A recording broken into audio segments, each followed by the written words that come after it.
Dikhianati suami, aku bekerja sama dengan musuh bisnisnya untuk balas dendam.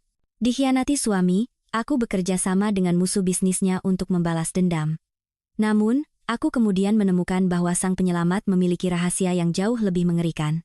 Bersiaplah bertemu dengan istri setia yang berubah menjadi mimpi buruk.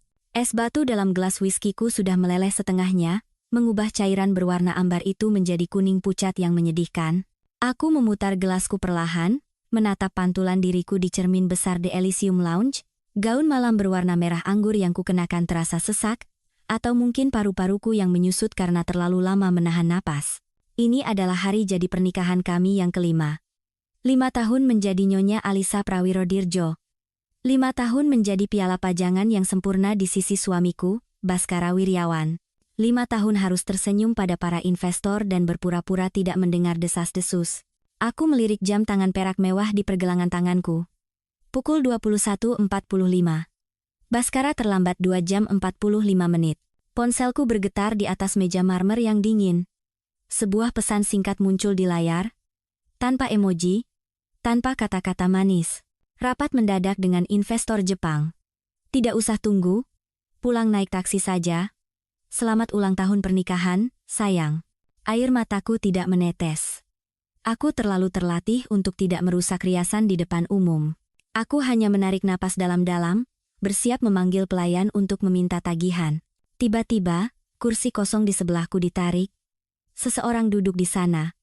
Aura pria itu seketika mendominasi suasana remang-remang bar. Ia mengenakan setelan hitam yang dibuat khusus, yang terlihat lebih mahal dari mobilku, dengan kemeja putih yang kancing teratasnya terbuka, memperlihatkan sedikit kulit sawo matang di lehernya. Dia tidak memesan minuman, tidak melirik ke arah bartender. Ia menatap lurus ke arahku, melalui pantulan cermin. Wajahnya bak pahatan, rahang yang tegas, hidung mancung, dan mata yang gelap bagai malam tanpa bintang. Ada aura berbahaya yang memancar darinya, jenis bahaya yang menarik sekaligus menakutkan. Ia menoleh perlahan, menatap mataku secara langsung. Jarak kami begitu dekat hingga aku bisa mencium aroma samar kayu cendana dan tembakau mahal. Suami Anda sedang menemui istri saya, katanya. Suaranya berat, serak, dan sedingin es, seolah sedang membicarakan cuaca. Jantungku berhenti berdetak sejenak. Maaf? Tanyaku, suaraku sedikit bergetar. Saya rasa Anda salah orang. Pria itu tersenyum tipis, senyum yang tidak mencapai matanya. Ia mengeluarkan sebuah kartu kunci hotel berwarna emas dari saku jasnya, dan meletakkannya di atas meja, di sebelah gelas whiskiku yang berembun. Baskara Wiryawan, ia menyebut nama suamiku dengan nada mengejek. Dia tidak sedang rapat dengan investor Jepang. Dia ada di penthouse suite 4001 hotel ini, bersama Clarissa, istri saya. Duniaku serasa berputar.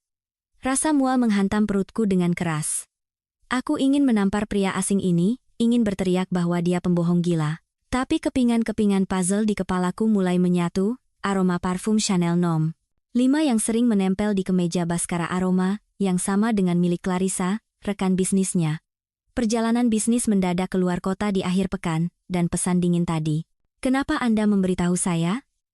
Tanyaku, berusaha mengendalikan suaraku agar tidak pecah.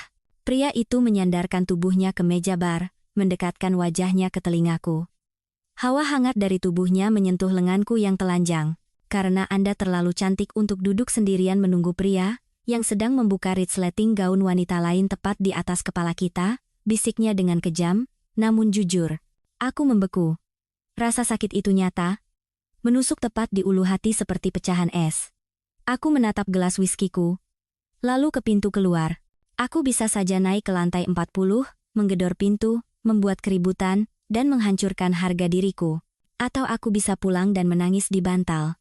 Tapi pria itu belum selesai. Ia tersenyum lagi, kali ini lebih lebar dan lebih menggoda. Lupakan dia, bisiknya, suaranya seperti mantra iblis yang menawarkan dosa termanis, pergi bersama saya. Aku menatap mata gelap itu. Di sorot matanya, tidak ada belas kasihan. Aku melihat tantangan. Aku melihat sebuah tawaran untuk berhenti menjadi korban. Untuk pertama kalinya dalam 5 tahun, Alisa yang penurut, Alisa yang sopan, Alisa yang selalu menunggu, telah mati.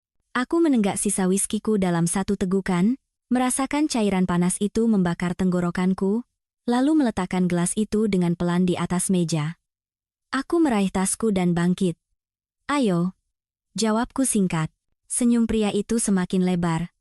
Itulah awal dari kehancuran dan kelahiran kembali diriku. Kami tidak bertukar nama saat berjalan keluar dari lobi hotel. Ia hanya memberi isyarat pada petugas valet, dan beberapa saat kemudian, sebuah mobil sport coupe hitam legam berhenti di depan kami. Suara mesinnya menggeram pelan seperti binatang buas yang tertidur.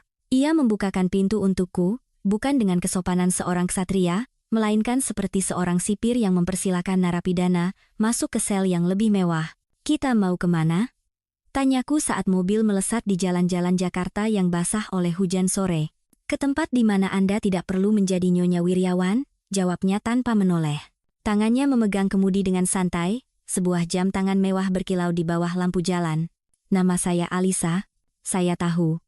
Saya tahu segalanya tentang Anda. Bulu kuduku berdiri. Anda seorang penguntit, saya seorang pebisnis, koreksinya. Dan dalam dunia bisnis, informasi adalah amunisi. Suami Anda adalah pesaing saya, dan malam ini, dia membuat kesalahan fatal dengan meninggalkan asetnya yang paling berharga tanpa penjagaan. Saya bukan aset, sanggahku tajam. Pria itu tertawa pelan, suaranya berat dan menawan. Malam ini, buktikan. Kami berhenti di depan sebuah bangunan tua bergaya Art Deco di kawasan Menteng yang dari luar tampak terbengkalai. Tidak ada papan nama, hanya seorang pria berbadan besar berjaga di depan pintu besi yang berkarat. Penjaga itu mengangguk hormat saat melihat pria di sampingku, dan membukakan pintu. Di dalam, dunianya benar-benar berbeda. Musik jazz eksperimental mengalun di ruangan yang diterangi cahaya merah remang-remang. Asap cerutu melayang di udara, bercampur dengan aroma parfum mahal dan keringat. Ini bukan kelab biasa. Ini adalah Niskala, tempat rahasia para elit Jakarta menanggalkan topeng mereka. Aku melihat seorang politisi terkenal tertawa lepas dengan kemeja tak dikancing dan seorang aktris papan atas menari di atas meja bar. Tidak ada kamera, tidak ada penghakiman. Pria itu membawaku ke sebuah sofa beludru di sudut yang lebih privat. Ia memesan sebotol anggur yang harganya mungkin setara dengan gaji sebulanku dulu saat masih bekerja. Kenapa kau membawaku ke sini, Pradipta? Aku menatapnya tajam. Aku sudah tahu namanya dari sebuah majalah bisnis. Pradipta Adhinata. Jika kau ingin tidur denganku untuk membalas dendam pada Baskara, kau salah orang, aku bukan wanita murahan. Pradipta menuangkan anggur ke gelas kristal, dan menatapku. Tatapannya begitu intens hingga aku merasa seolah ia sedang menelanjangi jiwaku, bukan tubuhku. Seks terlalu mudah, Alisa. Terlalu murah, katanya datar. Aku tidak butuh tubuhmu untuk membalas dendam pada Baskara. Aku membawamu ke sini untuk melihat apakah kau punya nyali. Nyali untuk apa? Untuk hidup, jawabnya. Ia menyodorkan gelas anggur padaku. Lihat sekelilingmu. Orang-orang ini adalah iblis di siang hari. Mereka memakai topeng, tersenyum palsu, dan menikam teman dari belakang. Tapi di sini, setidaknya mereka jujur pada nafsu mereka. Kau hidup dalam ilusi, kau pikir dengan menjadi istri yang baik, membuatkan kopinya setiap pagi dan menunggunya pulang, dia akan setia? Kata-katanya menamparku lebih keras dari telapak tangan. Mataku terasa panas. Aku mencintainya. Kau mencintai citra yang kau ciptakan tentangnya, potong Pradipta tanpa ampun. Baskara yang kau nikahi sudah mati, atau mungkin tidak pernah ada. Pria di lantai atas hotel itu, yang sedang menelanjangi istriku sekarang, itulah Baskara yang asli. Seorang narsisis yang hanya peduli pada kekuasaan dan kepuasannya sendiri. Aku menenggak anggurku dengan cepat, mencoba menghapus rasa pahit dari kebenaran. Lalu istrimu, Clarissa? Wajah Pradipta mengeras sejenak, sebuah retakan kecil di topeng dinginnya. Clarissa butuh uang dan status. Baskara memberinya ilusi itu. Biarkan mereka berdua bermain api. Pertanyaannya adalah, apa yang akan kau lakukan saat api itu menjalar dan membakar rumahmu? Musik berganti menjadi irama yang lebih lambat dan sensual. Pradipta bangkit berdiri, mengulurkan tangannya padaku. Berdansalah denganku. Itu adalah perintah, bukan ajakan. Aku ragu sejenak, lalu menyambut tangannya. Telapak tangannya kasar dan hangat. Ia membawaku ke lantai dansa, dan menarik tubuhku mendekat. Tidak ada celah. Aku bisa merasakan detak jantungnya yang stabil di balik setelan mahalnya. Kami bergerak mengikuti melodi. Tangan Pradipta berada di pinggangku, kokoh dan posesif.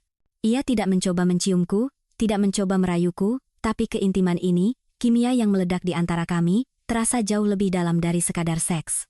Ia mencondongkan tubuhnya, bibirnya menyentuh telingaku. Rasakan ini. Alisa. Rasakan kemarahanmu. Simpan itu. Gunakan itu sebagai kekuatan. Malam itu, di bawah cahaya merah niskala dan dalam pelukan pria asing yang berbahaya, aku membiarkan diriku merasakan segalanya, rasa sakit, penghinaan, dan kemarahan yang membara. Aku bukan lagi istri manis Bhaskara. Malam ini, aku adalah wanita yang terluka, dan aku sedang belajar cara untuk menggigit balik. Langit Jakarta mulai berubah warna di ufuk timur saat mobil Pradipta berhenti 1 blok dari rumahku di kawasan Kebayoran Baru. Hujan telah reda, menyisakan aspal basah yang memantulkan cahaya lampu jalan yang sepi. Aku berhenti di sini agar tetangga tidak melihat mobilku. Reputasi adalah segalanya, kan? Pradipta tersenyum sinis. Pulanglah. Peranmu dimulai sekarang. Aku menatap wajahnya. Malam ini terasa seperti mimpi buruk yang surreal, tapi rasa sakit di dadaku tetap nyata. Apa yang akan kau lakukan? Aku akan pulang ke rumah yang kosong, mandi, lalu pergi ke kantor untuk menghancurkan perusahaan suamimu, jawabnya santai. Sampai jumpa lagi, Alisa. Aku turun dari mobil. Udara subuh yang dingin menusuk kulitku yang hanya terbalut gaun malam tipis. Aku berjalan kaki menuju rumah, sebuah rumah mewah bergaya minimalis dengan jendela-jendela besar yang dulu kubanggakan. Kini, rumah itu tampak seperti akuarium raksasa, dingin, transparan, dan sebuah penjara. Aku membuka pintu depan dengan kunci cadangan. Hening. Lampu di ruang keluarga masih menyala redup. Dari mana saja kau? Suara itu membuatku membeku di ambang pintu. Bhaskara duduk di sofa kulit putih, masih mengenakan kemeja kerjanya yang kusut. Dasinya dilonggarkan, tergantung lemas di leher. Di tangannya, ada segelas whisky. Pemandangan yang ironis, mengingat beberapa jam lalu aku melakukan hal yang sama. Aku menatap suamiku. Wajahnya tampan, wajah yang membuat para wanita menoleh 2 kali. Dulu aku memuja wajah itu. Sekarang, aku mencari jejak-jejak pengkhianatan. Mataku tertuju pada noda samar di kerah kemejanya merah muda pucat, lipstik Clarissa. Alisa. Bentaknya saat aku tetap diam. Ia berjalan ke arahku dengan sempoyongan, aroma alkohol bercampur dengan parfum wanita lain yang coba ia tutupi dengan kolon miliknya. Aku pulang lelah setelah rapat panjang, berharap istriku menyambut, tapi rumah kosong. Kau tidak mengangkat telepon? Kau selingkuh? Tuduhan itu begitu tidak masuk akal hingga aku hampir tertawa. Gaslighting tingkat tinggi. Dia yang bersalah, tapi menyerang lebih dulu agar aku merasa harus membela diri. Dulu, aku pasti akan menangis, meminta maaf, dan menjelaskan bahwa aku menunggu di bar hotel dan ponselku mati, sebuah kebohongan putih untuk menenangkannya. Aku akan membuatkannya teh madu. Tapi suara Pradipta masih terngiang di kepalaku. Gunakan itu sebagai kekuatan. Aku menegakkan tubuhku, menatap lurus ke mata merahnya. Wajahku datar tanpa emosi.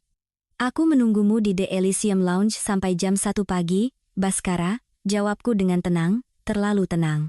Pesanmu bilang ada rapat. Kukira kau akan menyusul. Bhaskara terdiam sejenak, matanya berkedip karena terkejut, tidak menyangka aku akan setenang ini. Oh, rapatnya.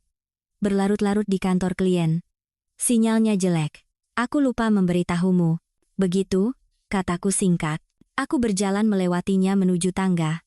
Ia mencengkeram lenganku. Cengkeramannya kuat hingga terasa sakit.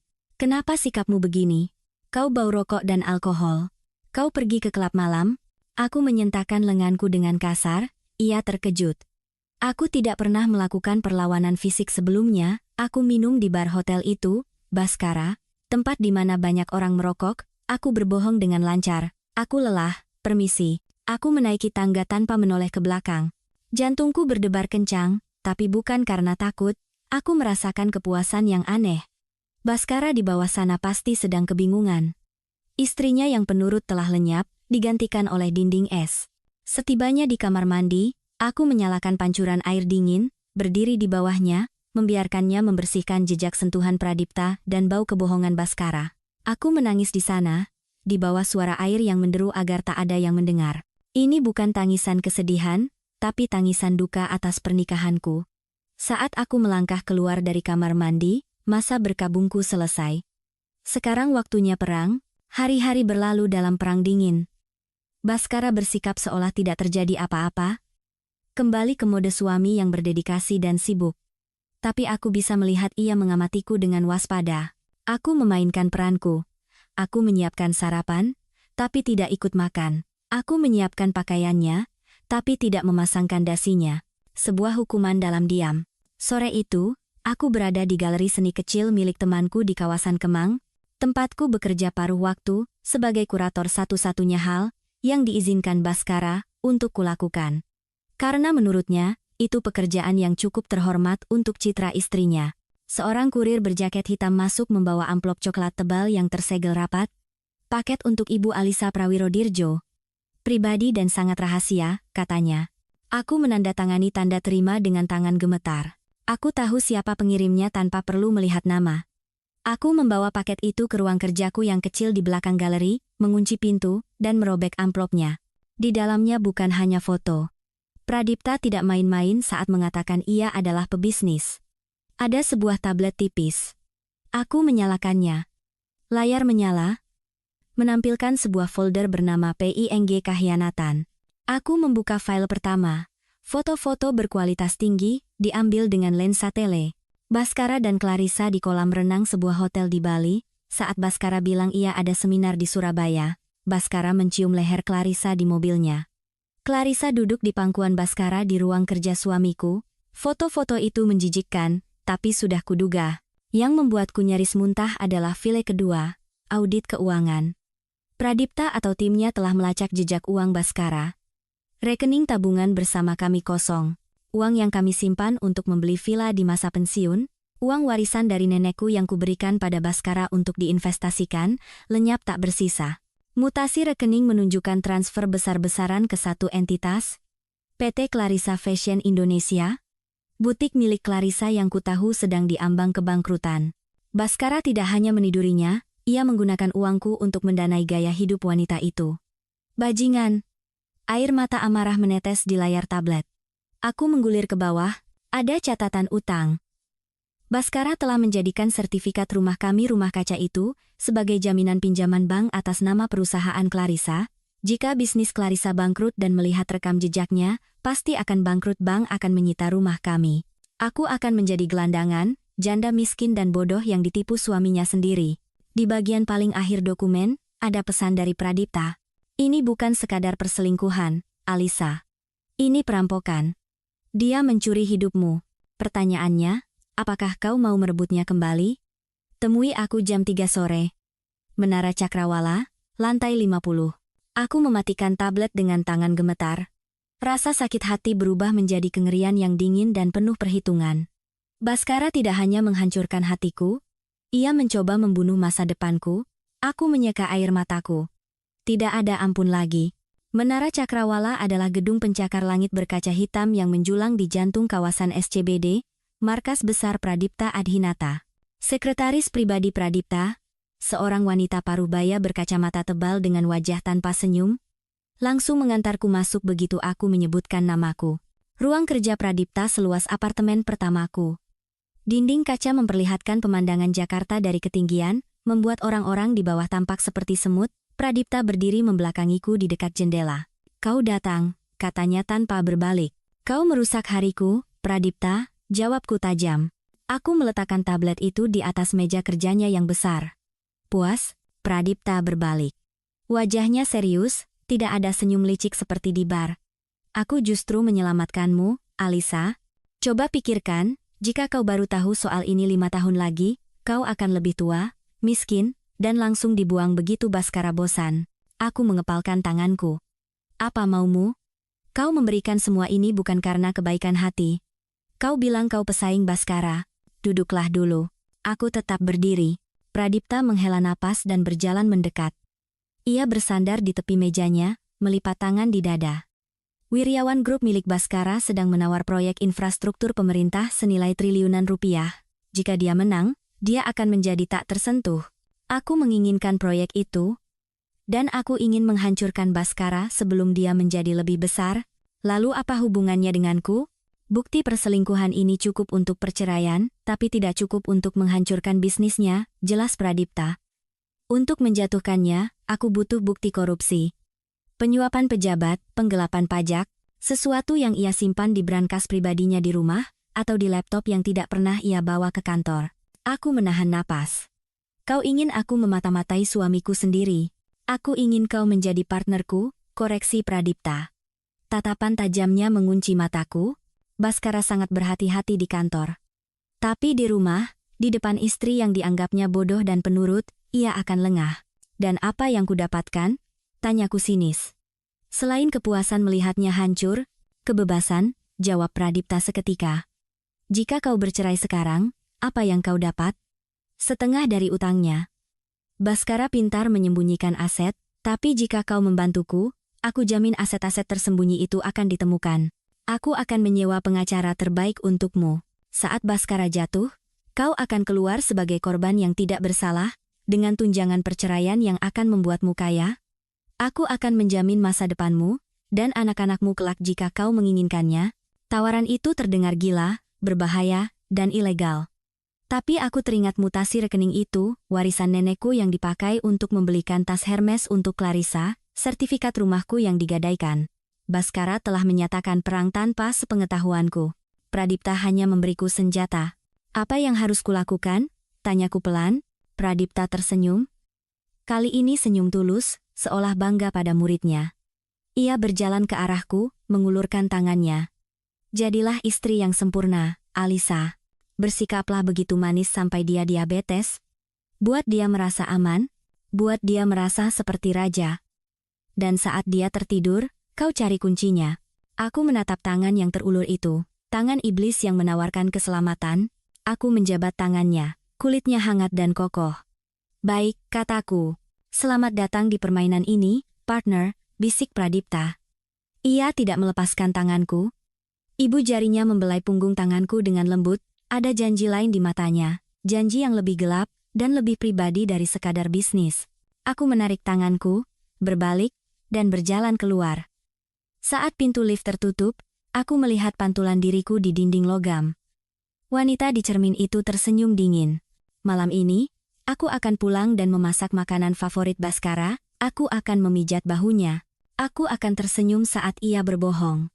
Dan aku akan mulai menggali kuburannya dari dalam rumah kami sendiri.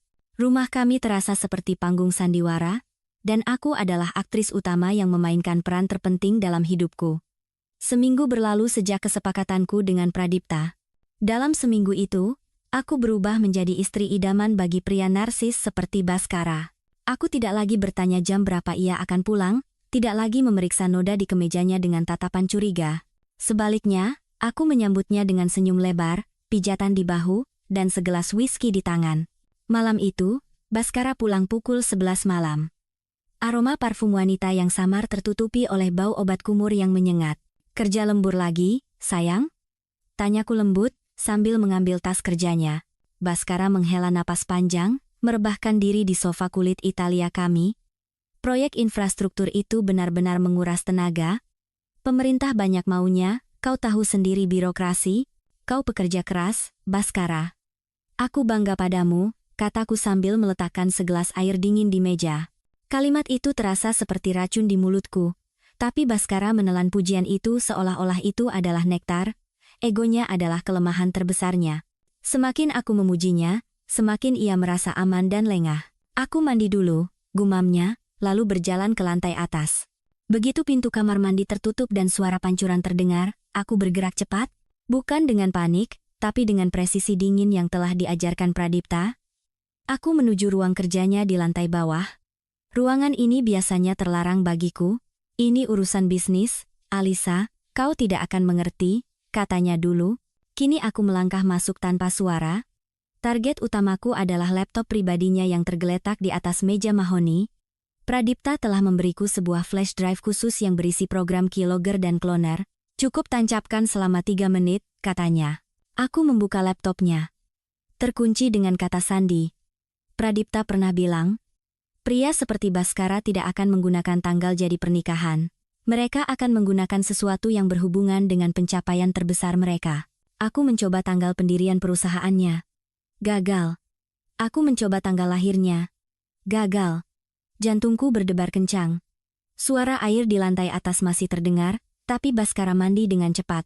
Pencapaian terbesar Baskara. Apa yang paling ia banggakan? Bukan aku, bukan pernikahan kami. Mataku tertuju pada sebuah plakat di dinding, pengusaha terbaik tahun 2019. Tahun di mana ia mendapatkan proyek miliaran pertamanya, proyek yang kini ku tahu ia dapatkan dengan cara kotor bersama Clarissa. Aku mengetik pengusaha 2019. Layar berkedip.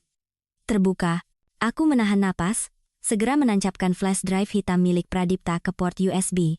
Sebuah jendela kecil muncul, bar kemajuan berwarna hijau, mulai bergerak, 10%, 20%, suara pancuran di lantai atas berhenti.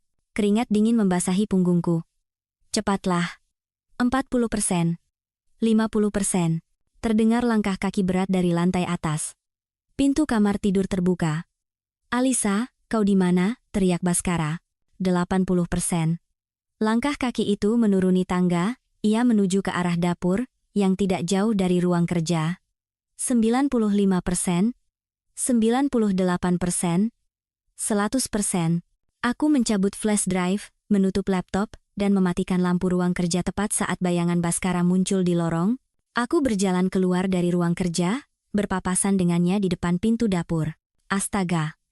seruku, pura-pura terkejut. Di tanganku ada nampan berisi biskuit dan segelas susu. "Kau mengagetkanku." Baskara menatapku, matanya menyipit curiga. Ia melirik ke arah ruang kerja yang gelap di belakangku. "Apa yang kau lakukan di sana?" "Tadi lampu dapur mati, sepertinya korslet." Aku berbohong dengan cepat, sambil mengangkat nampan. "Aku mau mencari lilin di laci mejamu, tapi lampunya keburu menyala lagi." "Kau mau camilan malam?" Baskara menatapku, lalu beralih ke biskuit di nampan. Ketegangan menggantung di udara selama 2 detik yang menyiksa. Kemudian, ia tersenyum, senyum meremehkan yang biasa. "Kau ini obsesif sekali soal kerapian rumah. Jangan masuk ke ruang kerjaku lagi, Alisa. Banyak dokumen penting." "Maaf, sayang," kataku sambil menunduk. Ia mengambil sepotong biskuit, menggigitnya, lalu berjalan kembali ke atas. "Enak. Bawa ke kamar, ya." Aku mengembuskan napas yang kutahan. Tanganku menggenggam flash drive di saku gaun tidurku erat-erat. Aku baru saja mencuri jiwanya, dan dia malah memujiku. Pertemuanku dengan Pradipta tidak pernah lagi terjadi di tempat umum. Terlalu berisiko. Ia memberiku akses ke safe house-nya, sebuah penthouse artistik di kawasan Senopati yang ia gunakan untuk pertemuan rahasia. Tempat itu didekorasi secara minimalis, didominasi warna abu-abu dan hitam, dingin, serius, dan sangat mencerminkan Pradipta.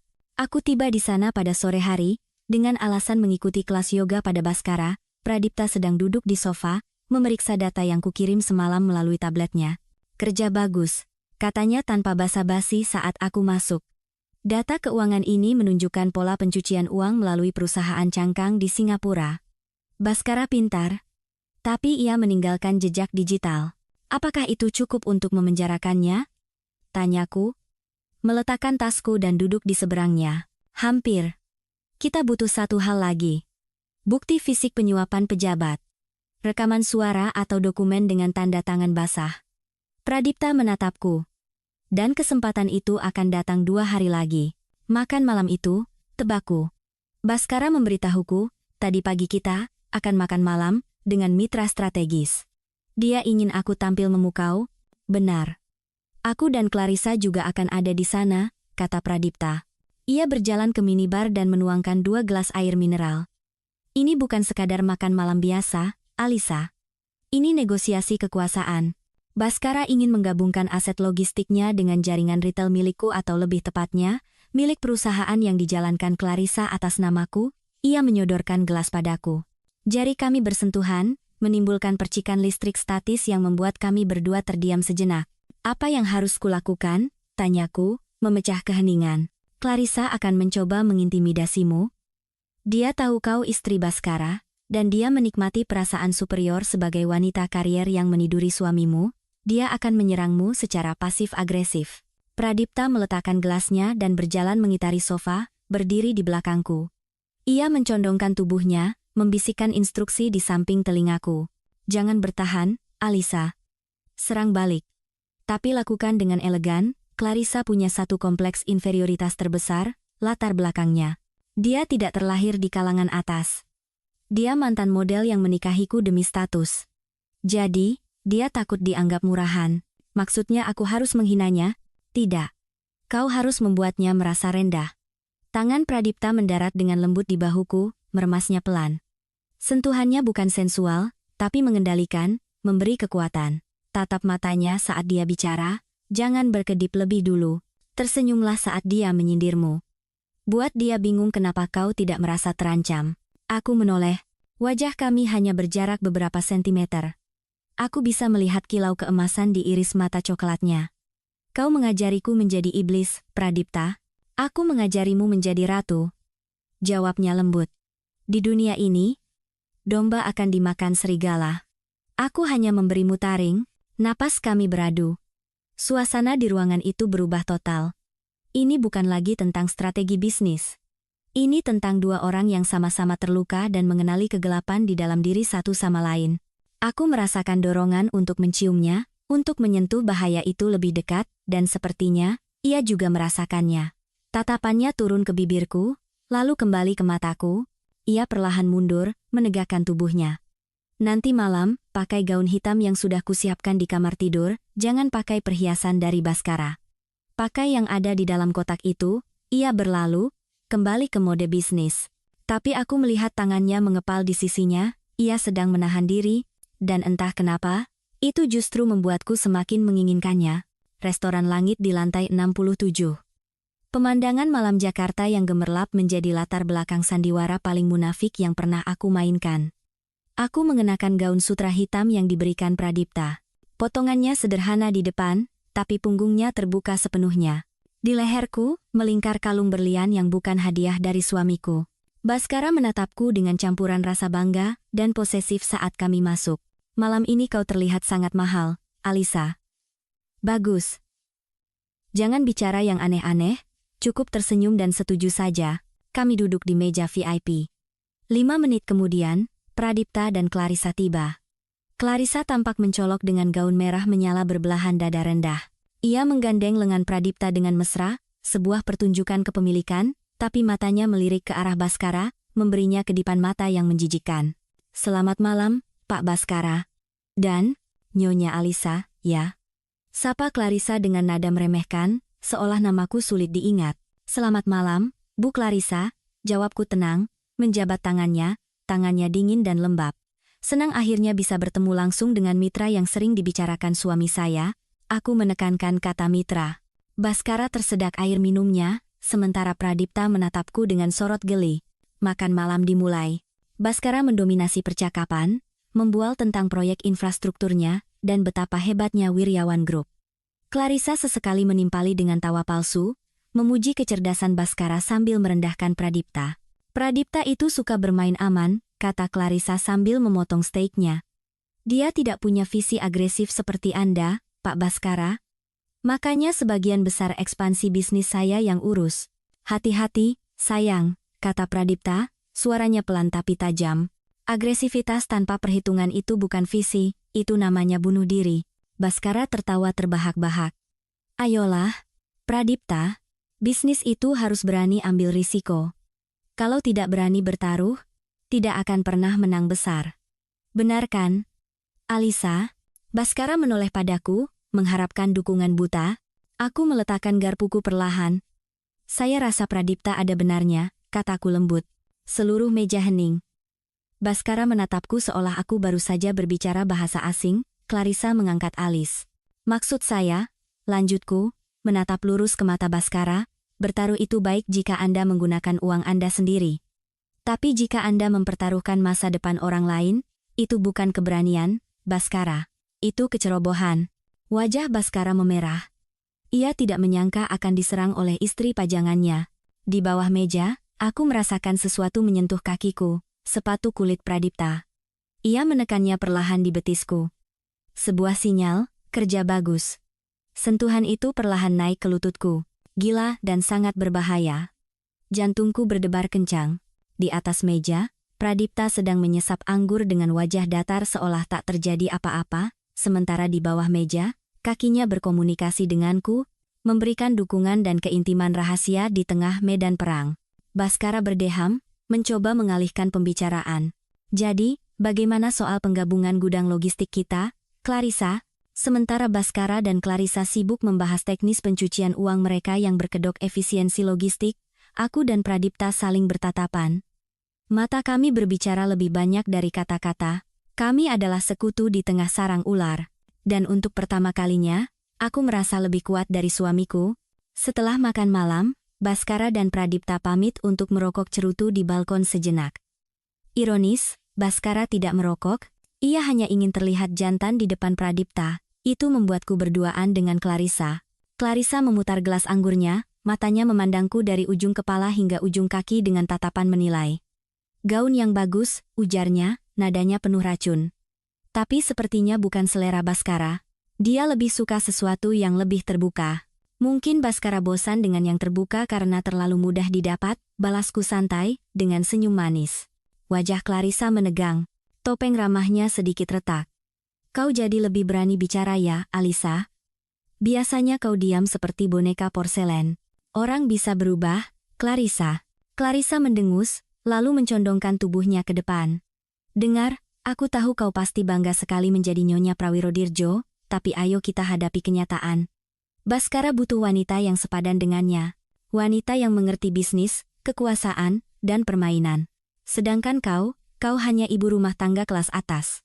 Ia menepuk tanganku, kuku merahnya menekan kulitku sedikit terlalu keras. Jangan menghalangi kami. Nikmati saja uang belanjamu, tutup mulut, dan mungkin Baskara tidak akan menceraikanmu terlalu cepat. Itu adalah ancaman langsung. Jantungku berdebar, tapi perintah Pradipta bergema di kepalaku, buat dia merasa rendah.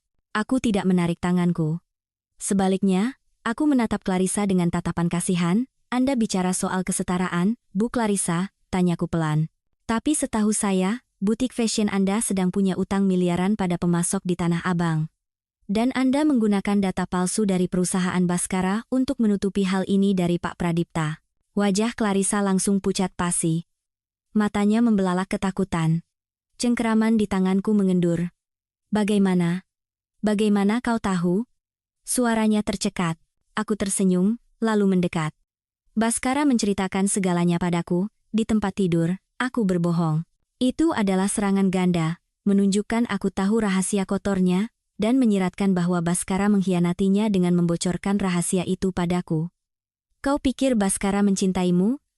Bisikku kejam. Bagi Baskara, kau hanya aset untuk pencucian uang. Sama seperti aku yang menjadi aset untuk citranya. Kita berdua hanya alat. Bedanya, aku adalah istri sah yang punya hak atas harta Gonogini, sedangkan kau hanya liabilitas yang siap ia buang kapan saja jika Pradipta tahu soal utang itu. Clarissa gemetar. Keangkuhannya hancur berkeping-keping. Ia tampak sangat ketakutan. Saat Baskara dan Pradipta kembali dari balkon, Clarissa langsung bangkit berdiri, beralasan sakit kepala dan pamit pulang. Pradipta menatapku, alisnya terangkat sedikit, sebuah pertanyaan tanpa suara. Aku hanya mengedipkan mata padanya. Malam itu, dalam perjalanan pulang, Baskara tampak bingung. Kenapa Clarissa tiba-tiba pucat begitu? Mungkin salah makan, jawabku, sambil menatap keluar jendela, menyembunyikan senyum kemenangan. Kemenangan di restoran itu terasa manis, tapi juga memabukkan. Adrenalin di darahku belum juga surut bahkan setelah kami tiba di rumah. Baskara langsung tertidur, mabuk oleh anggur dan egonya sendiri. Tapi aku tidak bisa tidur. Energi ini butuh pelampiasan. Pukul 2 pagi, aku mengirim pesan pada Pradipta. Belum tidur, aku perlu bicara. 2 menit kemudian, balasan datang. Pintu apartemenku tidak dikunci. Aku menyelinap keluar rumah, mengendarai mobil membelah keheningan Jakarta, menuju apartemen Pradipta. Saat aku masuk, ia sudah menunggu. Ia tidak lagi mengenakan setelan, hanya kaos hitam polos dan celana olahraga, rambutnya sedikit acak-acakan. Ia tampak lebih manusiawi, lebih nyata. Apa yang kau katakan pada Clarissa? Tanyanya langsung. Hanya beberapa fakta tentang utang butiknya. Jawabku. Melepas sepatu hak tinggiku dan berjalan ke jendela besar. Dia ketakutan setengah mati. Dia pikir Baskara yang memberitahuku. Pradipta tertawa. Tawa yang lepas dan menggema.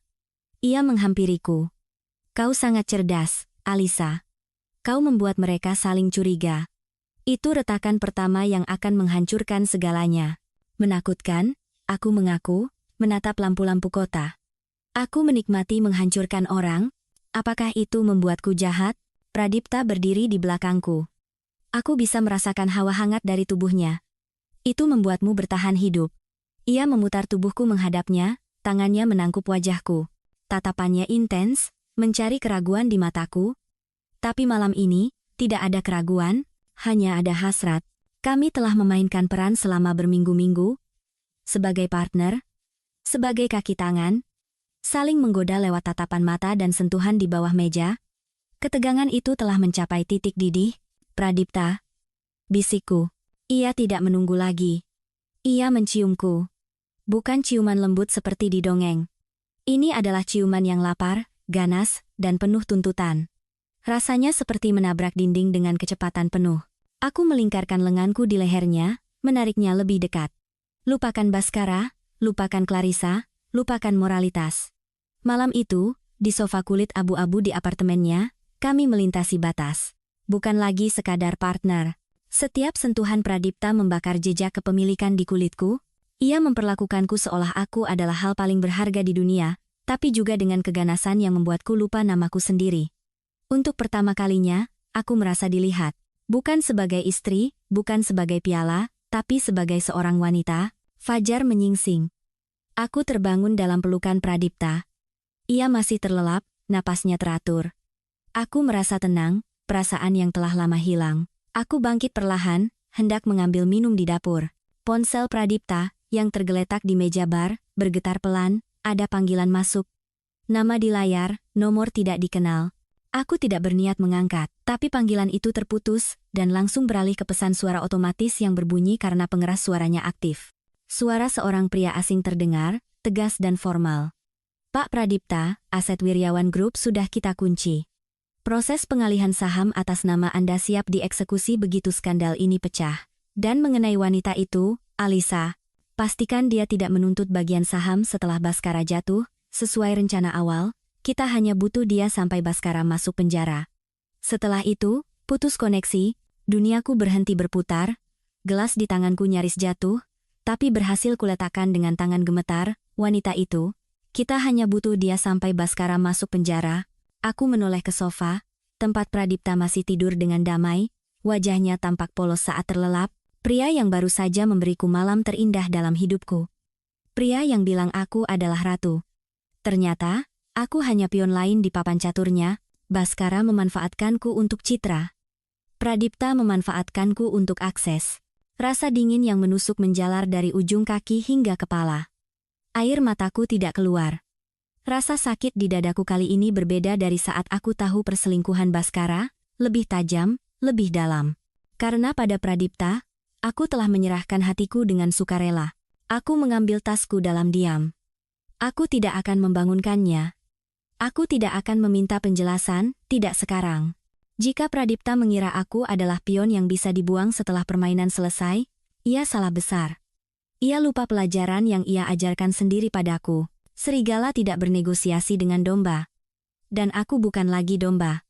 Aku berjalan keluar dari apartemen itu tanpa suara, meninggalkan pria yang sempat kucintai di belakang, dan bersiap untuk menghancurkan mereka semua. Bhaskara, Clarissa, dan sekarang, Pradipta. Aku tidak pulang ke rumah setelah meninggalkan apartemen Pradipta pagi itu. Sebaliknya, aku mengemudi ke sebuah warung internet 24 jam di pinggiran Jakarta, tempat di mana tidak ada CCTV yang mengenali wajah Nyonya Prawirodirjo dan tidak ada jejak digital yang mengarah ke alamat IP rumahku. Pesan suara di ponsel Pradipta masih bergema di telingaku seperti sirene peringatan. Kita hanya butuh dia sampai Bhaskara masuk penjara. Setelah itu, putus koneksi, Pradipta ingin bermain catur. Baiklah. Tapi ia lupa bahwa Ratu adalah bidak paling berbahaya di papan. Ia ingin aku menunggu waktu yang tepat agar dia bisa mengakuisisi aset Bhaskara dengan harga murah. Ia ingin aku menjadi boneka yang sabar. Aku tidak akan sabar. Aku akan membakar papan caturnya. Aku memakai tudung jaket menutupi kepalaku. Masuk ke bilik warnet yang berbau rokok. Aku mengeluarkan flash drive cadangan bukan yang kuberikan pada Pradipta, tapi salinan yang kubuat sendiri untuk berjaga-jaga. Aku tidak mengirimkannya ke polisi. Terlalu lambat, polisi bisa dibeli, Baskara punya koneksi di sana. Aku mengirimkan data itu ke Kompas, Tempo, dan 3 akun gosip anonim terbesar di media sosial dengan jutaan pengikut. Subjek email, skandal Wiryawan Group, korupsi, pencucian uang, perselingkuhan di balik proyek nasional. Aku menekan kirim. Dalam beberapa detik, data berukuran gigabyte, yang berisi foto-foto mesum Baskara dan Clarissa, bukti transfer suap ke pejabat, dan rekayasa akuntansi Wiryawan Group, dilepaskan ke dunia maya. Aku berjalan keluar dari warnet saat matahari mulai meninggi. Ponselku mulai bergetar tanpa henti. Notifikasi berita muncul. Breaking news, CEO Wiryawan Group terlibat kasus korupsi dan skandal. Saham Wiryawan Group anjlok 15% dalam 10 menit pertama pembukaan pasar. Aku mematikan ponsel, mengeluarkan kartu SIM, dan membuangnya ke selokan, lalu aku tersenyum tipis. Pradipta pasti sedang kalang kabut di kantornya sekarang. Rencananya untuk mengakuisisi perusahaan Baskara secara diam-diam dan murah telah hancur. Anjloknya harga saham akan mengundang predator bisnis lain untuk ikut berpesta. Aku telah menghancurkan rencana Baskara, dan aku telah menghancurkan rencana Pradipta. Sekarang, aku sendirian. Malam itu, aku duduk di ruang keluarga rumah kami yang gelap. Koperku sudah tertata rapi di dekat pintu. Aku tidak berniat kabur diam-diam. Aku menunggu Baskara. Aku ingin melihat wajahnya saat ia tahu bahwa istri bodohnya adalah orang yang menarik pelatuknya. Pukul 10 malam, pintu depan didobrak dengan keras hingga kaca jendela bergetar. Baskara masuk, penampilannya kacau balau. Dasinya hilang, kemejanya robek di lengan mungkin karena berdesakan dengan wartawan yang mengepung kantornya, rambutnya yang biasa rapi kini acak-acakan.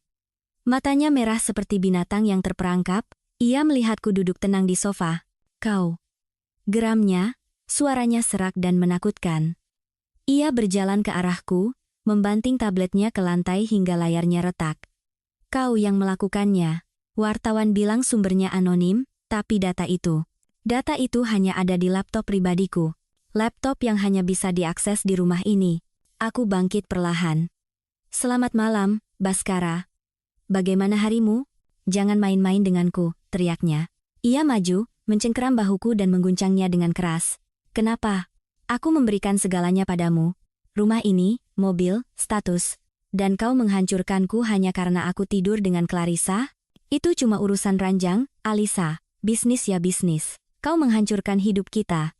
Aroma alkohol dan ketakutan menguar dari tubuhnya. Cengkeramannya menyakitkan, tapi aku tidak bergeming. Aku tidak menghancurkan hidup kita, Baskara. Aku menyelamatkan hidupku, jawabku dingin. Kau menggadaikan rumah ini untuk utang Clarissa. Kau menguras habis tabunganku. Kau pikir aku tidak tahu? Wajah Baskara pucat pasi. Bagaimana? Bagaimana kau tahu? Dan soal status, aku tertawa pelan, tawa yang hampa. Status apa? Status istri yang ditipu? Istri yang hanya jadi tameng citra sementara kau bersenang-senang? Kemarahan Baskara meledak menjadi kekerasan fisik. Tangan kanannya terangkat, menamparku dengan keras. Kepalaku terlempar ke samping, terasa panas dan berdenyut. Sudut bibirku terasa asin oleh rasa darah, tapi aku tidak jatuh. Baskara menatap tangannya, lalu menatapku, napasnya terengah-engah. Kau yang memaksaku melakukan ini. Aku berbalik menghadapnya, menyeka darah di sudut bibirku dengan punggung tangan. Mataku menatapnya dengan kebencian yang sedingin es. Terima kasih, kataku pelan. Itu satu-satunya bukti yang kurang untuk memastikan kau tidak akan pernah mendapatkan hak asuh anak kita, seandainya aku hamil. Kau gila, bisik Baskara, mundur selangkah. Tidak, Baskara. Aku sudah sadar, jawabku. Aku merogoh saku, mengeluarkan alat kejut listrik kecil yang pernah diberikan Pradipta. Satu-satunya hal berguna yang kudapat dari pria itu selain rasa sakit. Baskara mencoba menerjang lagi, tapi aku menyalakan alat kejut itu. Suara listrik biru yang berderak membuatnya ciut. Mundur, perintahku. Baskara, CEO yang angkuh, suami yang narsis, mundur ketakutan melihat istrinya sendiri memegang senjata. Ia tampak kerdil dan menyedihkan. Aku mengambil koperku, melangkahi tubuhnya yang gemetar di tengah puing-puing egonya. Selamat bersenang-senang di neraka, sayang. Bisikku sambil melangkah melewati ambang pintu, meninggalkan rumah kaca itu selamanya. Hujan turun deras saat taksiku berhenti di depan lobi apartemen Pradipta. Aku tahu ini bodoh. Seharusnya aku pergi sejauh mungkin, Tapi aku butuh penutupan. Aku ingin menatap mata Pradipta saat aku bilang aku tahu segalanya. Aku tidak ingin menghilang sebagai korban yang dimanfaatkan. Aku ingin dia tahu bahwa dia kehilanganku karena kesalahannya sendiri. Resepsionis di lobi mengenaliku dan membiarkanku naik. Lift pribadi membawaku langsung ke penthouse-nya. Pintu terbuka.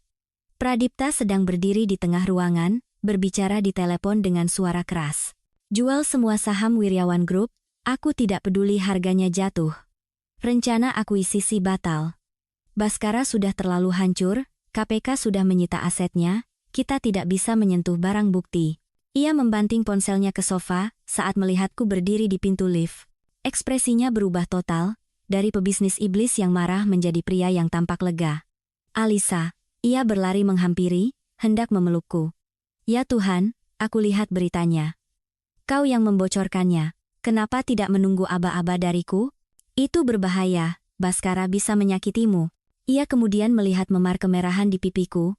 Wajahnya mengeras, rahangnya mengatup. Dia menamparmu, suaranya rendah dan berbahaya, akan kubunuh dia. Aku bersumpah, Alisa, dia harus mati di penjara. Ia mengulurkan tangan hendak menyentuh pipiku, tapi aku menepis tangannya dengan kasar. Pradipta membeku, tangannya tergantung di udara. Alisa, jangan sentuh aku, kataku dingin. Dan berhenti bersandiwara, seolah kau peduli. Apa maksudmu? Aku peduli padamu. Rencanamu membocorkan data memang membuat situasi kacau, tapi yang terpenting kau selamat. Sekarang kau di sini, aman bersamaku. Aman? Aku tertawa getir. Aman sampai kapan? Pradipta? Sampai Baskara masuk penjara? Setelah itu apa? Kau akan putus koneksi? Wajah Pradipta memucat. Matanya sedikit melebar. Ia mengenali kalimat itu. Kau mendengar pesan suara itu, bisiknya. Bukan pertanyaan, tapi konfirmasi. Tadi pagi, saat kau tidur nyenyak, setelah meniduriku, kataku, air mata amarah mulai menggenang tapi ku tahan sekuat tenaga. Panggilan tak terjawab, pengeras suaranya aktif, aku mendengar semuanya, rencanamu, investor bayanganmu, perintah untuk membuangku. Pradipta mundur selangkah, mengusap wajahnya dengan frustrasi. Ia tidak menyangkal.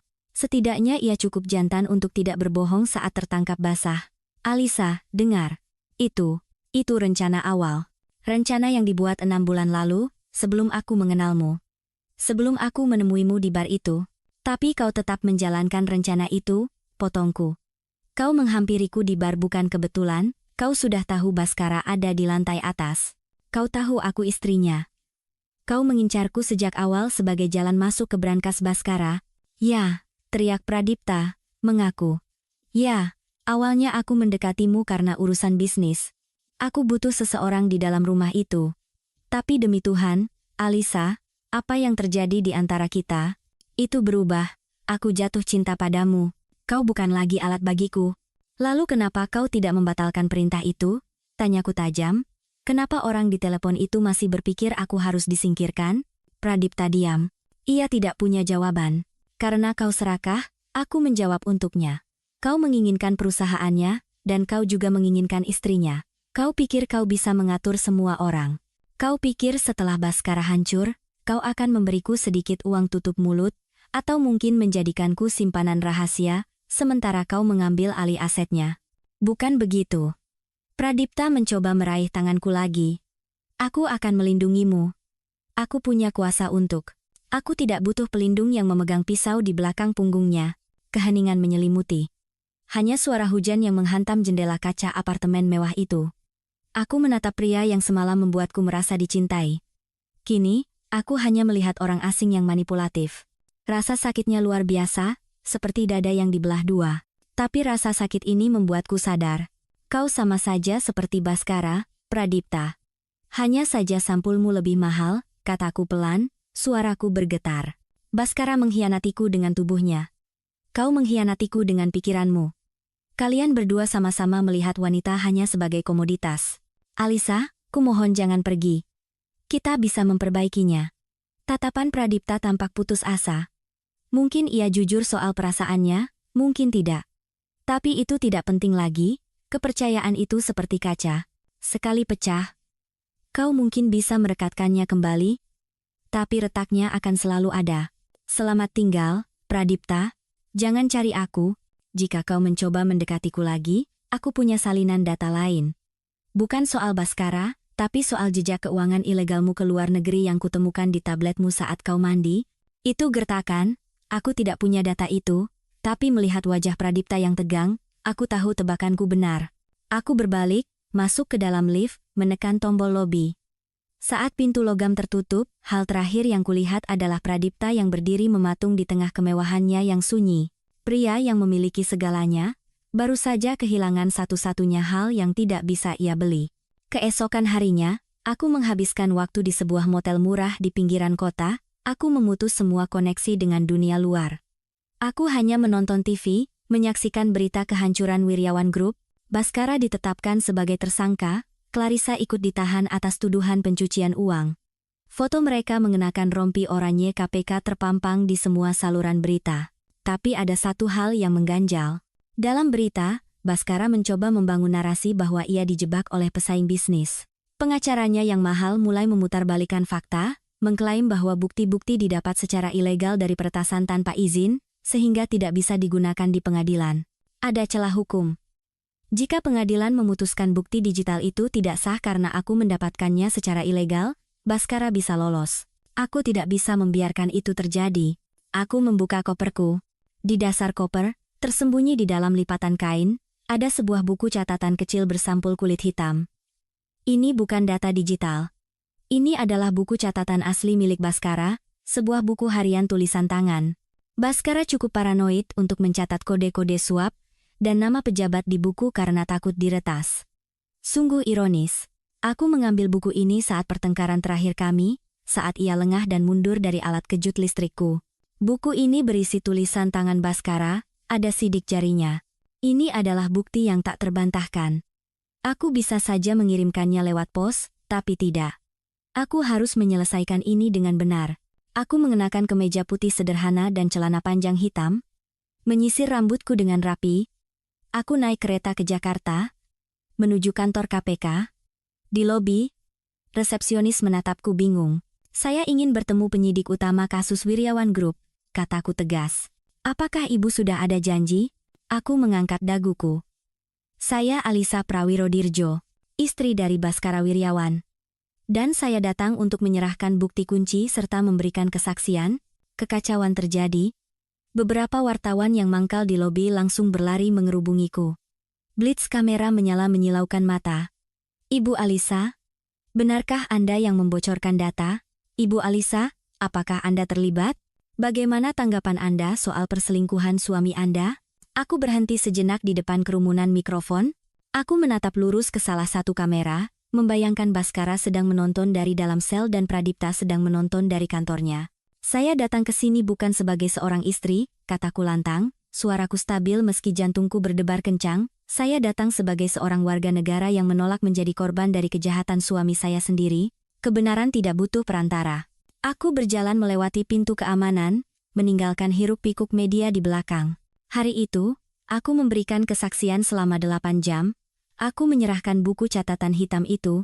Aku menandatangani berita acara pemeriksaan, bab, sebagai saksi kunci. Aku mengambil risiko hukum dengan mengaku bahwa akulah yang mengambil buku itu, tapi jaksa penuntut menjamin akan memberikan perlindungan saksi karena kerjasamaku adalah kunci. Aku berjalan keluar dari gedung itu saat senja, merasa ringan. Bukan kebahagiaan yang meluap-luap, tapi kelegaan yang mendalam. Seperti baru saja meletakkan ransel penuh batu yang telah kupanggul selama 5 tahun. Aku tidak lagi butuh Baskara untuk memberiku identitas. Aku tidak lagi butuh Pradipta untuk memberiku kekuatan. Kekuatan itu ada dalam tanda tanganku sendiri di atas kertas BAP tadi. Seminggu kemudian, persidangan berlangsung cepat karena tekanan publik yang luar biasa. Aku tidak datang ke pengadilan. Aku tidak perlu melihat wajah Baskara lagi. Televisi di ruang tunggu penumpang Bandara Soekarno-Hatta sudah cukup. Di layar besar, terpampang gambar Baskara digiring turun dari mobil tahanan. Ia kurus, matanya cekung. Wajah angkuhnya lenyap tak berbekas. Ia berteriak pada wartawan, menyalahkan semua orang kecuali dirinya sendiri, lalu giliran Clarissa. Ia menangis terseduh-seduh, rambutnya acak-acakan, tanpa riasan. Ia tampak seperti wanita biasa yang ketakutan, bukan sosialita licik yang pernah merendahkanku di meja makan. Penyiar berita berkata, berdasarkan bukti baru, yaitu buku catatan pribadi yang diserahkan oleh istri tersangka, Kejaksaan Agung memastikan Tuan Baskara Wiryawan akan menghadapi hukuman 20 tahun penjara dan dinyatakan bangkrut. Kamera menyorot kerumunan di pengadilan sejenak.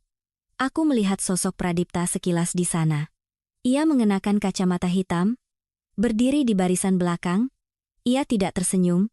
Ia menatap Baskara dengan tatapan dingin, lalu beralih ke kursi saksi yang kosong, kursi yang seharusnya kududuki.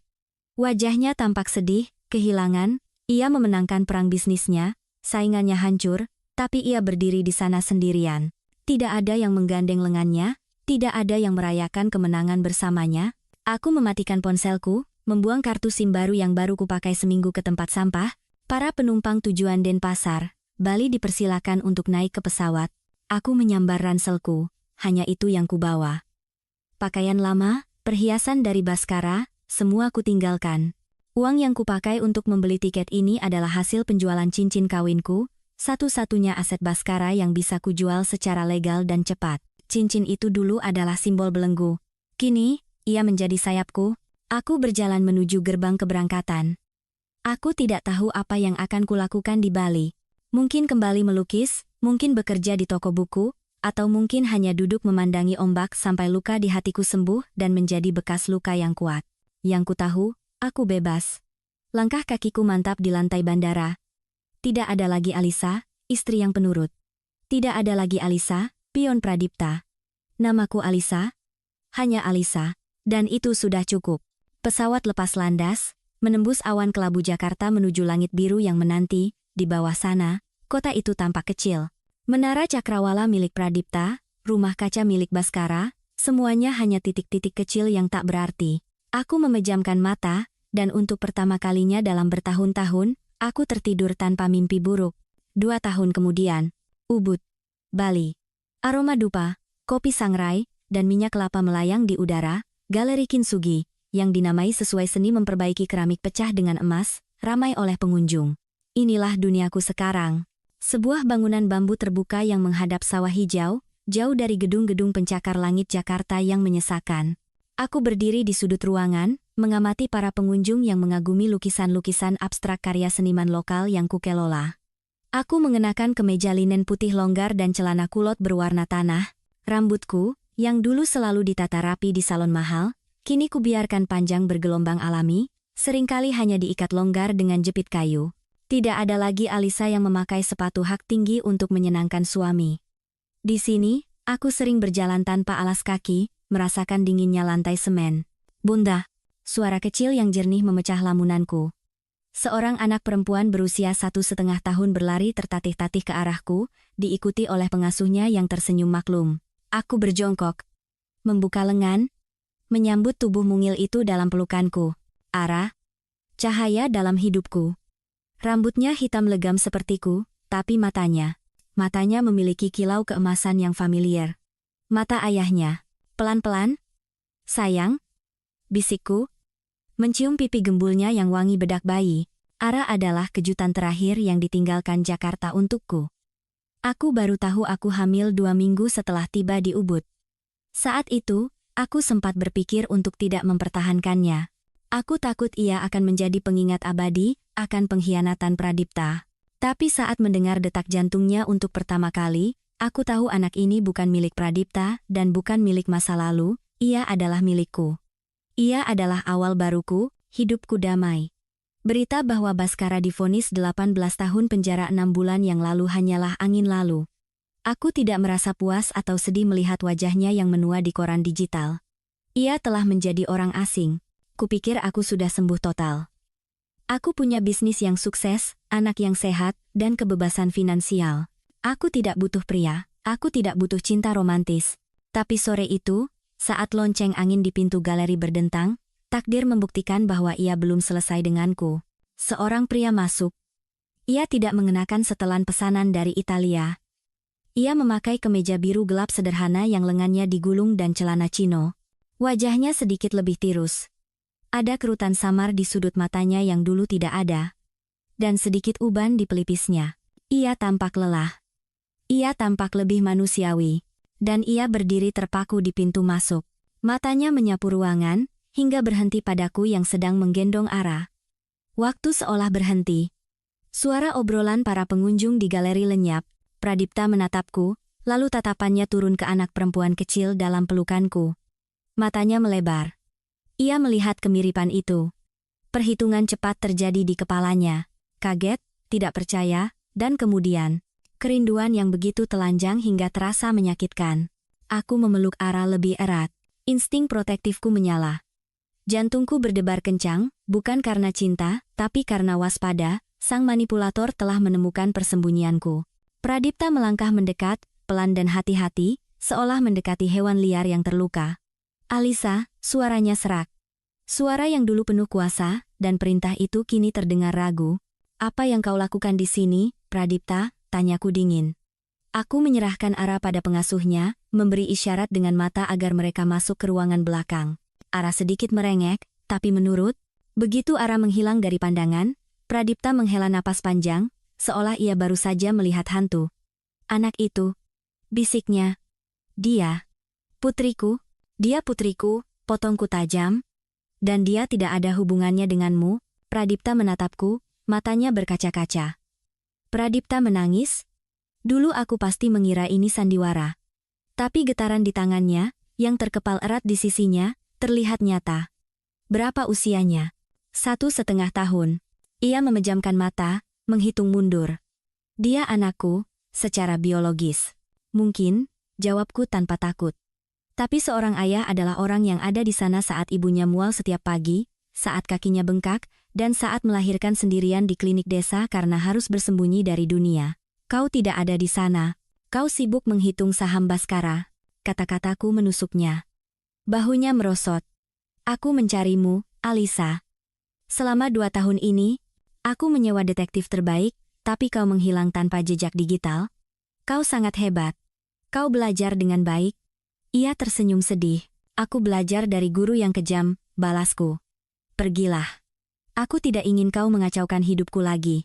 Aku tidak datang untuk mengacau, kata Pradipta cepat.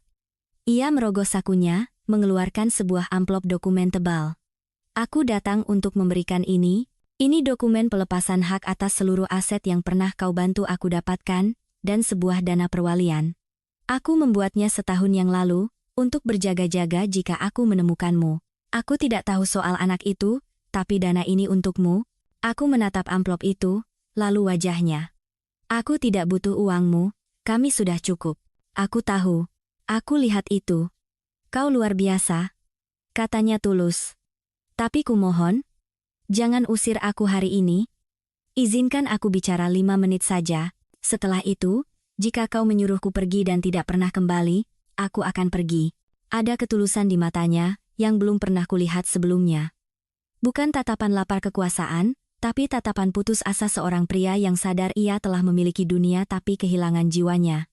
Aku menghela napas, menunjuk ke sebuah meja kosong di teras belakang yang menghadap matahari terbenam. 5 menit, kataku. Dan kopinya bayar sendiri. Pradipta tertawa pelan, tawa yang kering. Adil, kami duduk berhadapan. Tanpa topeng, tanpa agenda bisnis, hanya 2 mantan kekasih, atau mantan partner, yang dipisahkan oleh lautan kebohongan.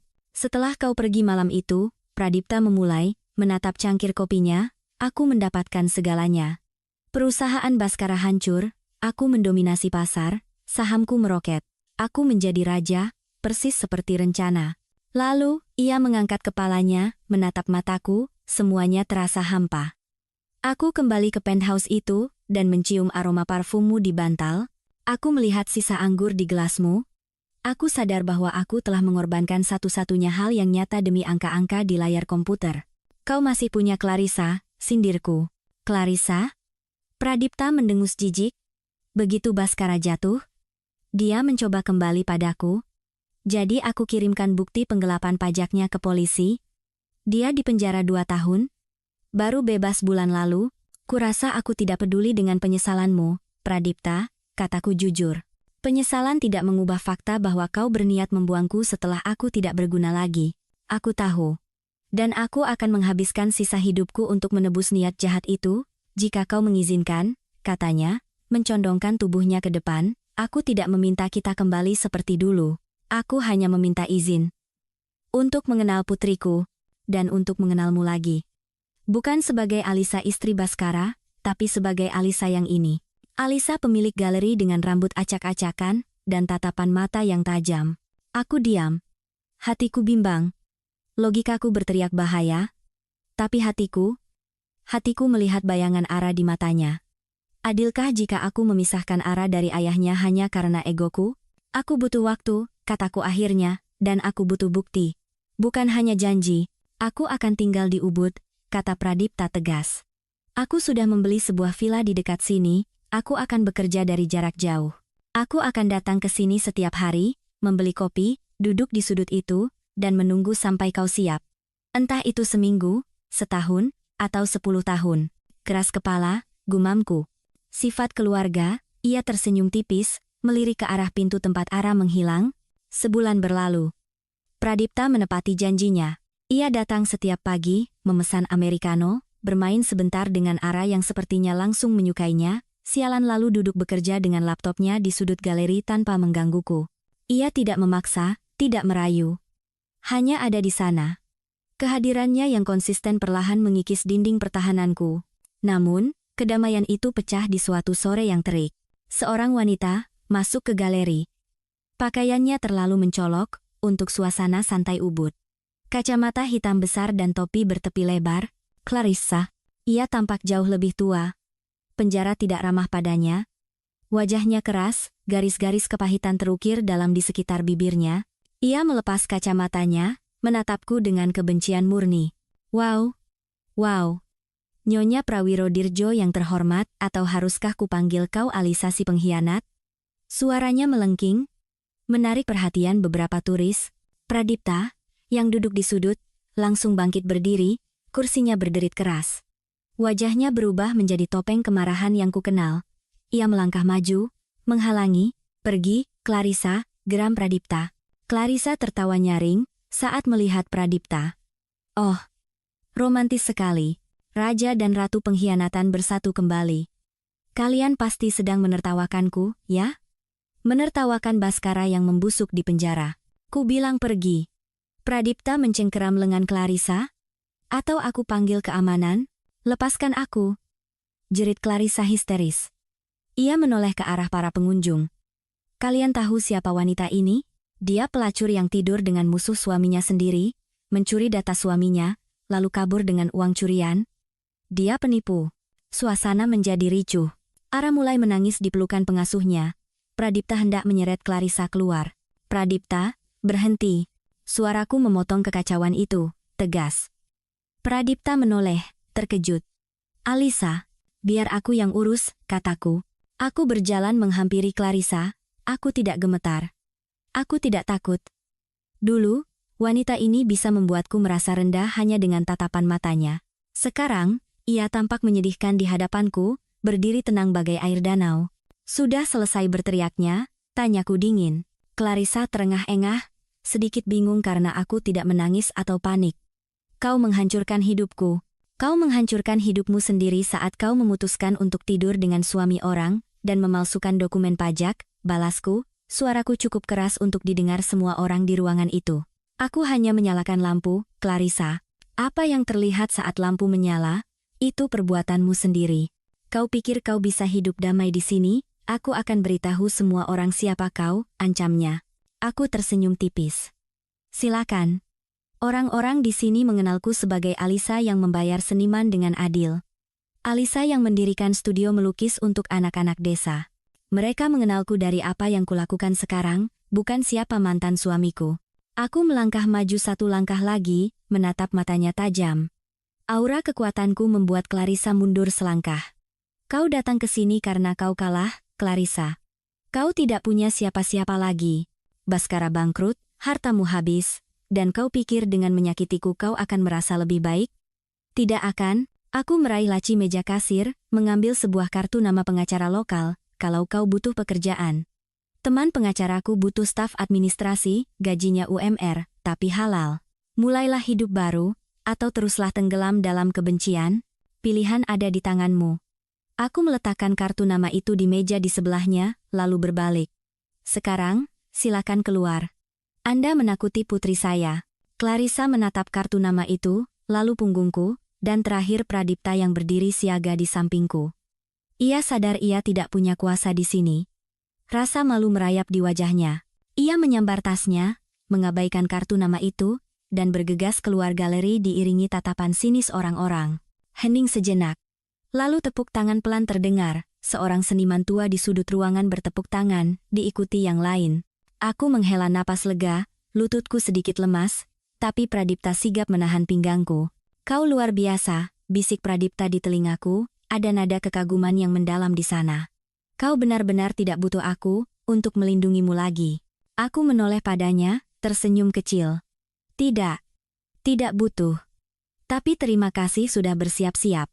Pradipta tersenyum, sedikit getir tapi juga bangga. Pelajaran diterima, ratuku.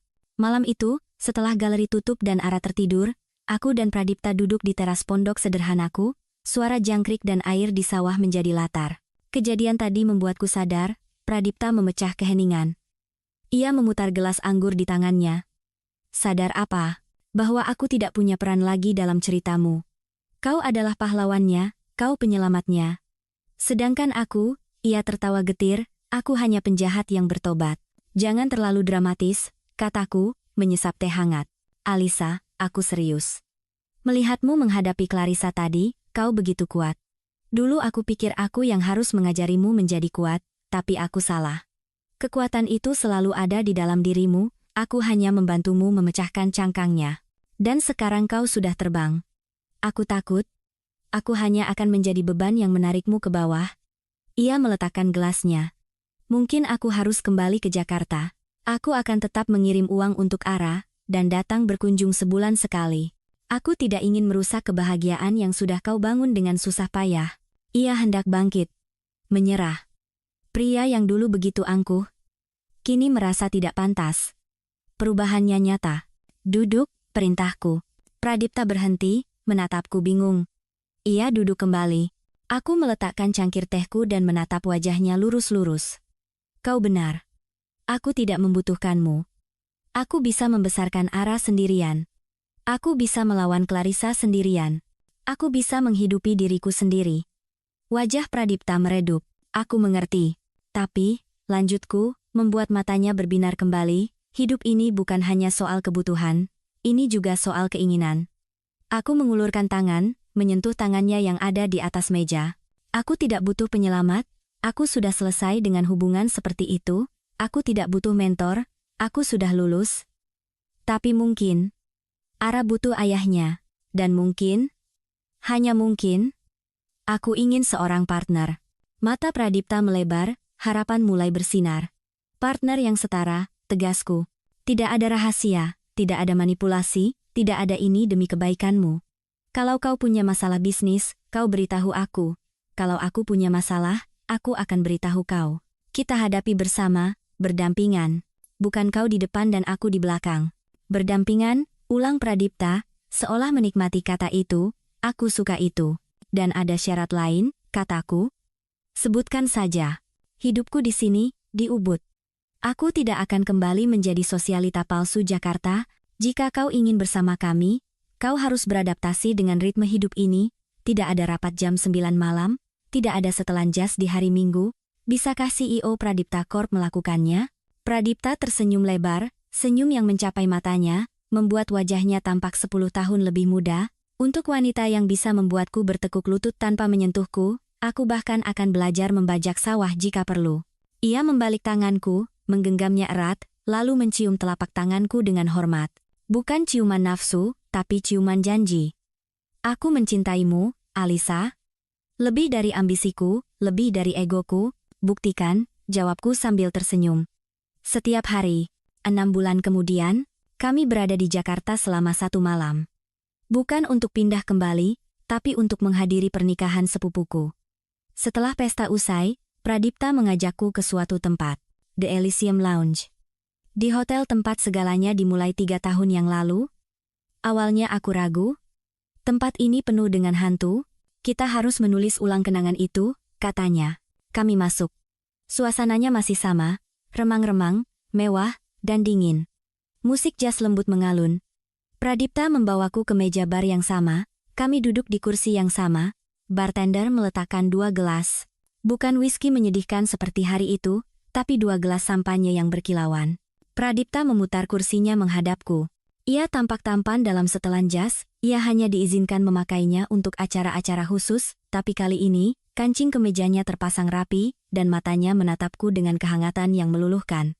Ingat apa yang kukatakan malam itu? Tanyanya.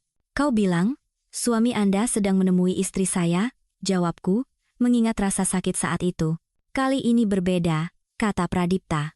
Ia merogoh saku jasnya, mengeluarkan sebuah kotak beludru kecil. Ia membukanya. Sebuah cincin, sederhana namun elegan. Berliannya tidak besar, tapi jernih. Ia mencondongkan tubuhnya, bersandar ke meja bar, meniru gayanya malam itu, dan berbisik, tapi kali ini dengan nada menggoda yang penuh cinta. Seorang pria tampan duduk di sebelahmu dan berkata, calon istri Anda sedang berada tepat di depan Anda. Aku tertawa, air mata bahagia menggenang. Pradipta melanjutkan bisikannya, lalu ia tersenyum dan berbisik, menikahlah dengannya. Habiskan sisa hidupmu bersamanya di sawah, membesarkan anak, dan menjadi tua bersama. Katakan ya, dan itu akan mengubah hidupmu selamanya. Lagi, aku menatap pria di hadapanku. Pria yang pernah menghancurkanku, dan pria yang membangun kembali dirinya, agar pantas untukku. Aku mengangkat gelas sampanyeku, mendentingkannya pelan dengan gelasnya. Ya, jawabku mantap. Kami berciuman, lembut dan lama, di tengah bar yang ramai. Tidak ada lagi ketakutan, tidak ada keraguan. Saat kami hendak pergi, aku melihat seorang wanita muda duduk sendirian di ujung bar. Ia terus-menerus melirik jam tangannya, matanya berkaca-kaca menahan tangis. Ponselnya bergetar di atas meja, ia mengabaikannya. Sejarah berulang. Seorang pria yang lebih tua dengan tatapan predator mulai berjalan ke arah wanita itu, hendak menawarkan minuman. Aku berhenti. Aku menatap Pradipta. Ia mengangguk mengerti tanpa perlu kata-kata. Aku melepaskan tanganku dari Pradipta dan menghampiri wanita itu, sebelum pria tua itu tiba. Aku duduk di sebelahnya. Gadis itu terkejut, menoleh padaku dengan mata basah. Dia tidak akan datang, kataku lembut. Dan itu adalah hal terbaik yang pernah terjadi padamu. Percayalah padaku. Gadis itu termangu. Jangan menunggunya, lanjutku, meletakkan kartu nama galeri Kintsugiku di mejanya. Pulanglah malam ini. Menangislah sepuasnya. Lalu besok, bangun dan mulailah hidupmu sendiri. Kau lebih berharga dari pria yang membiarkanmu menunggu. Aku melemparkan tatapan tajam baruku ke arah pria tua predator itu. Ia sadar tidak punya kesempatan, lalu berbalik pergi. Gadis itu mengambil kartu namaku, lalu mengangguk pelan sambil menyeka air matanya. Terima kasih. Aku kembali ke Pradipta, yang menungguku di pintu keluar, dengan senyum bangga. Ia merangkul pinggangku. Siap pulang calon istriku? Siap, jawabku. Kami berjalan keluar dari hotel itu, ke dalam malam Jakarta, meninggalkan masa lalu di belakang, menuju pesawat yang akan membawa kami pulang, ke rumah kami yang sesungguhnya. Surga kecil kami, di mana luka-luka diperbaiki dengan emas, dan cinta tidak lagi menyakitkan.